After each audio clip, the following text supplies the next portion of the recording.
E você, lá na sua infância, quem era você? A criança brincalhona, a criança calada, a criança tímida, a criança chorona. Talvez você tenha ouvido, você era chorão demais. A criança que foi rejeitada, talvez depois adotada por outra família. Volte na sua infância e olhe para você. Olhe para essa criança. As dores dela ecoam até hoje dentro de você. As dores, as vozes, os desejos dessa criança gritam dentro de você. Talvez você não consiga colocar limite nos seus filhos porque você sente culpa porque foi limitado demais. Talvez você não consiga crescer profissionalmente porque sente medo de fazer sucesso e abrir mão da sua história. Eu não sei a criança que você viveu ou a criança que você foi, mas essa criança tinha sonhos. Eu gosto muito daqueles vídeos de crianças, vestidos de astronauta, de super-herói, de cozinheira, de médico, de bombeiro. Quem você queria ser? Quem você sonhou ser? Aliás, te permitiram sonhar? Seus pais, seu entorno, te permitiu sonhar? Eu queria muito ser médica quando eu era pequena. E hoje eu sou médica de almas. E você? O que você queria ser? Você teve coragem de contrariar a sua história? As pessoas às vezes te diziam, você não vai ser nada, você não vai crescer, você não vai alcançar. Você teve coragem de contrariar a sua história? Ou você só repetiu falas e ecos do desejo de outras pessoas? Eu vou te contar aqui uma história de um livro que vai nos elucidar bastante essa nossa prosa psicanalítica nesse vídeo. Eu queria te convidar nesse momento do vídeo a ir para um lugar sozinho ou coloque fones. Independente de onde você esteja, mas tire aí pelo menos 40 minutos para você. A proposta desse vídeo é um exercício psicanalítico. Então tire 40 minutos como se você estivesse tendo uma terapia comigo. Aqui estamos só você e eu olhando nos seus olhos. E eu queria ter uma prosa psicanalítica com você. Coloque fones, vá para um lugar distante, vá para um lugar que você possa ficar sozinho, ou se não puder ficar sozinho, que você fique isolado, mas que você tire esse tempo para você. Tem um livro que se chama Fernão Capelo Gaivota. Esse livro é maravilhoso, ele é de 1970. E esse livro conta a história de uma gaivota, que se chamava Fernão Capelo. Gaivotas planam, são grandes, pesadas e não foram feitas para grandes alturas. Elas planam ao redor de barcos e perto da praia, para comer os peixes que os pescadores jogam fora, os peixes que estão mortos, os peixes que já estão necrosando, boiando na água, os restos de vísceras de peixes que os pescadores jogam na praia e daí para frente. Gaivotas não foram feitas para voar alto. Gaivotas foram feitas para planar e comer restos. E por isso são pesadas e têm as asas grandes e largas. Esse livro, Fernão Capelo Gaivota, conta a história de uma gaivota que queria ser diferente. E ele foi muito criticado por isso. Fernão não estava preocupado em ficar por conta de planar e comer restos, porque essa é a vida das gaivotas. Fernão queria voar. E ele era muito criticado por isso. A mãe dizia para ele, meu filho, você está apenas pena e osso. Você está magro, ao invés de gastar seu tempo brigando com as outras gaivotas para pegar os restos na praia, você fica ensaiando voos. Mas Fernão não se prendeu à voz da mãe. Ele continuava tentando. E ele tentava voar mais alto, mas as asas eram grandes e pesadas. E ele continuava, mas conseguia voar a pequenas alturas. Ele ensaiava loopings, ele ensaiava grandes subidas, ele ensaiava mergulhos profundos e todas as gaivotas riam dele. Porque gaivotas não foram feitas para as alturas. Gaivotas foram feitas para voos baixos, planar e comer restos. Um dia, Fernão subiu o máximo que ele podia E depois, na descida do voo, tentando ensaiar um voo muito diferente, ele deu uma rasante. Só que ele não conseguiu se segurar e não conseguiu planar a tempo. Se espatifou na água dura daquele mar frio daquele dia. Fernão meio que desmaiou e lá naquela água ele ouviu a voz do seu inconsciente. A voz de milhares de pessoas, de gaivotas que gritaram para ele a vida inteira. As vozes do inconsciente de Fernão vieram à tona, os traumas. Gaivotas não foram feitas para voar. Suas asas são grandes, você foi feito para planar e comer restos. Aquela voz ecoou dentro da cabeça dele. Ele acorda do desmaio, se levanta naquela água com as penas molhadas, com muita dificuldade, começa a alçar voo e pensa em voltar para a praia e ser apenas uma gaivota comum, que planava e comia restos. Mas nessa volta para a praia, Fernão pega uma corrente de vento diferente e ele tem que mudar a posição das suas asas. E ali ele alcança uma altura que ele nunca tinha alcançado. E ele percebe que se ele pegasse outra corrente e dobrasse as asas ficassem menores, ele poderia voar mais alto. E Fernão faz isso e faz grandes malabarismos e grandes voos. E naquele dia ele voou até muitas alturas e ele voou até a noite, fazendo grandes voos, grandes rasantes, grandes visões que ele nunca tinha tido. E de repente, já no fim do dia, ele volta lá para o grupo de gaivotas. Quando ele chega, tem uma reunião de gaivotas, o ancião chama ele. Fernão Capelo Gaivota. E ele vai para o meio da roda. E ele ouve a seguinte palavra: você para nós é motivo de desonra. Gaivotas não foram feitas para voar alto. Para voar alto foram feitos gaviões.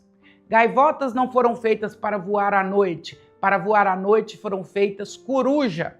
Você quis romper a sua história e por isso você vai ser banido do meio de nós. Eu paro a história por aqui. E se você quiser entender o restante, você vai ler o livro Fernão Capelo Gaivota. Essa é a história de uma gaivota que resolveu não se resumir ao seu DNA, não se resumir à sua história. E você?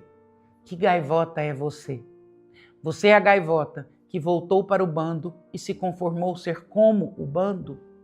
Você é a gaivota que deixou as vozes do seu inconsciente gritarem e te diminuírem? Ou você é a gaivota que sonhou ser diferente? Quando eu era pequena, eu sempre sonhei estudar muito. Eu queria muito estudar. E Deus tem me dado a graça de viver dos meus estudos. Só que a gente não tinha dinheiro para comprar livros. E nós juntávamos o dinheiro da sucata que a gente vendia para comprar as coisas de casa. Eu comprava CDs do Pavarotti e material escolar. Meus irmãos compravam o da subsistência, pão, arroz, feijão, açúcar. E minha mãe dizia: minha filha, para que você compra material escolar? Você não vai comer caderno, você não vai comer livros. Nós precisamos do básico.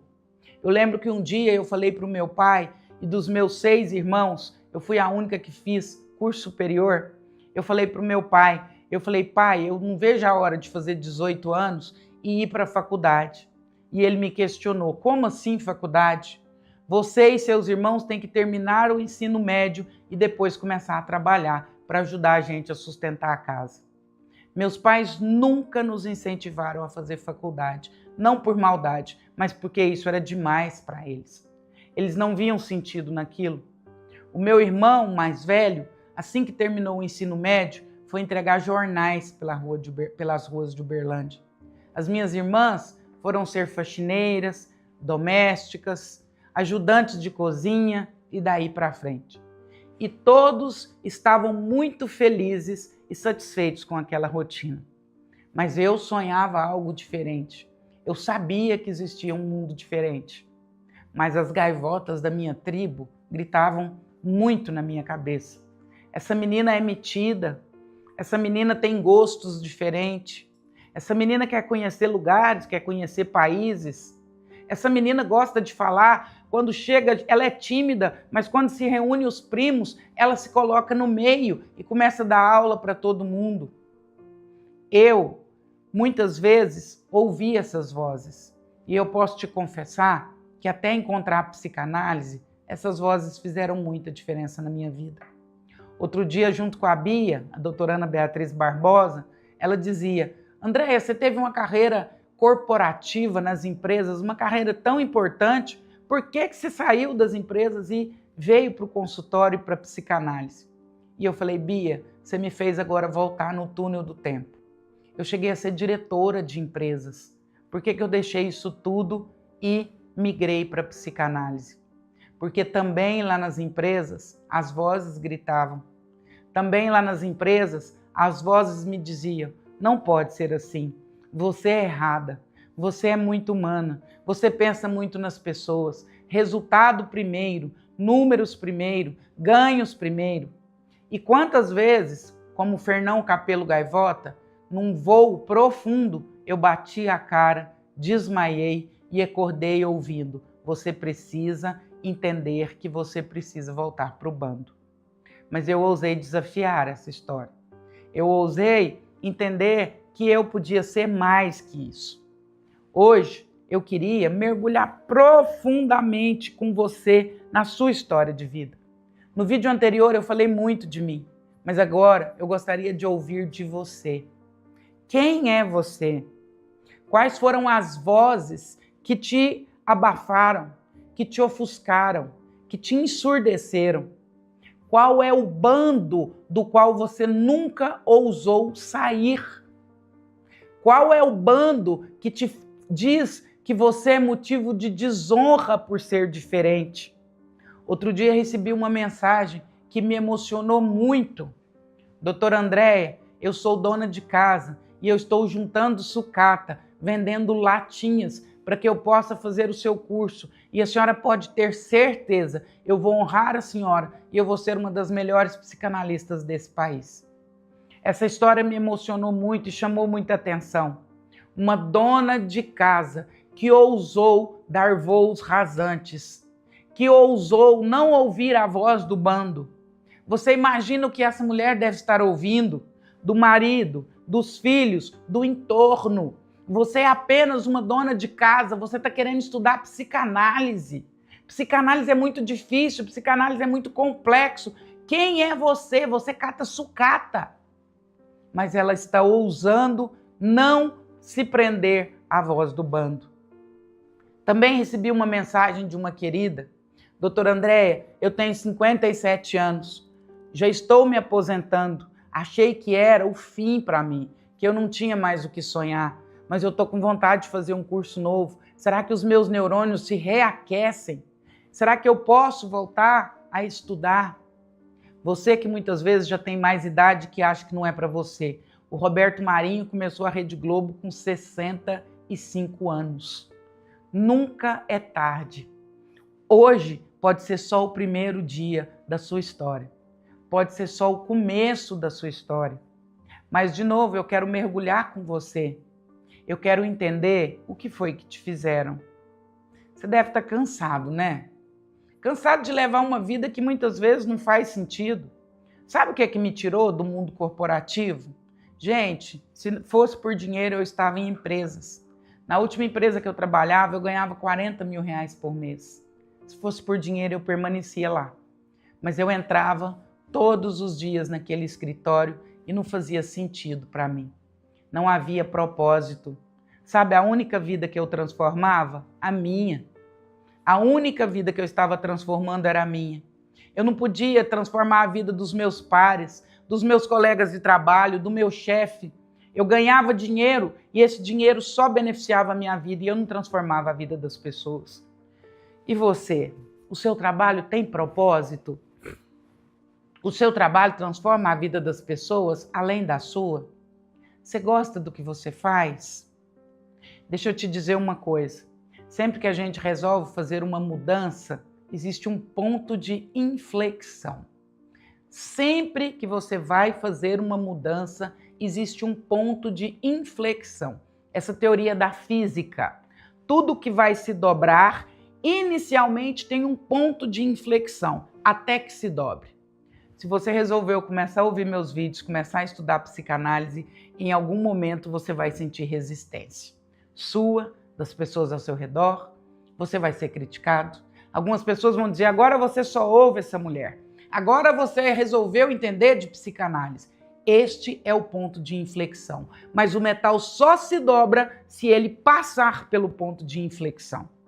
Eu te convido hoje a passar do ponto de inflexão. O ponto de inflexão é a última resistência antes do metal se dobrar.